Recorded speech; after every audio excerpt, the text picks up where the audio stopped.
If momentum P,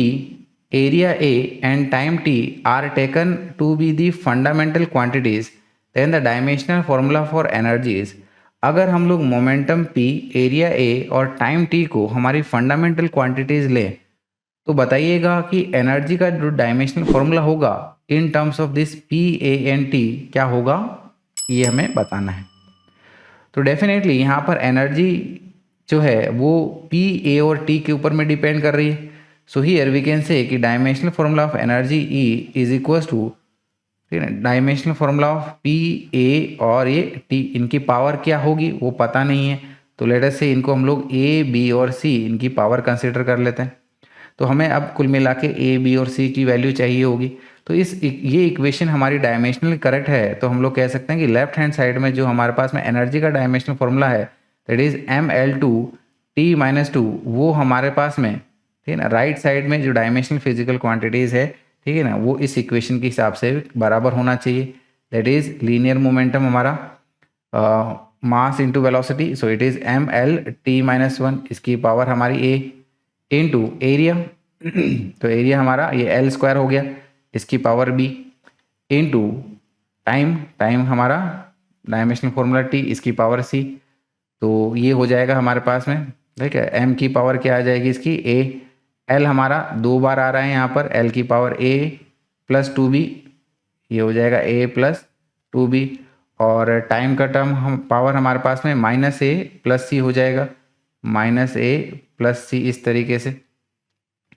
तो यहाँ पर, ठीक है ना, देखिएगा इसको और इसको इक्वेट कर लेते हैं, ठीक है ना, सिमिलर टर्म्स के पावर को इक्वेट करते हैं, तो हम लोग यहाँ से क्या कह सकते हैं कि A इज इक्वल टू ये 1 हो जाएगा।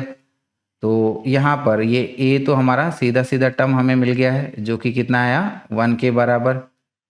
ठीक है। फिर आगे बढ़ते हैं, अगली टर्म के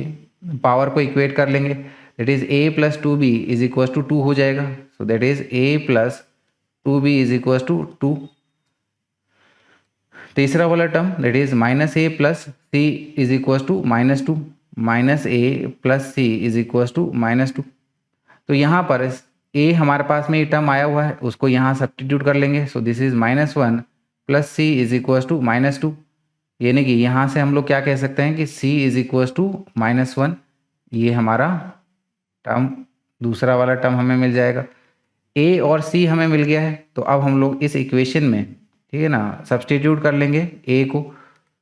तो देखिएगा A हमारा ये 1 आया है, plus 2B is equal to 2, तो यहाँ से हम लोग क्या कह सकते हैं कि 2B इज इक्वल टू 1 या फिर B इज इक्वल टू 1/2, इस तरीके से। तो ये हमें हमारा तीसरा टर्म भी मिल गया है, यानी कि A, B और C तीनों की वैल्यू हमारी निकल के आ गई है। तो वापस से इस इक्वेशन में सब्स्टिट्यूट कर लो, यानी कि ये हो जाएगा dimensional formula of E is equal to P की power A which is 1, A की power B which is 1/2, T की पावर C विच इज़ -1, इस तरीके से। तो इसको हम लोग हमारे ऑप्शन C में ऑब्जर्व कर पा रहे हैं, तो सही आंसर हो गया हमारा ऑप्शन C।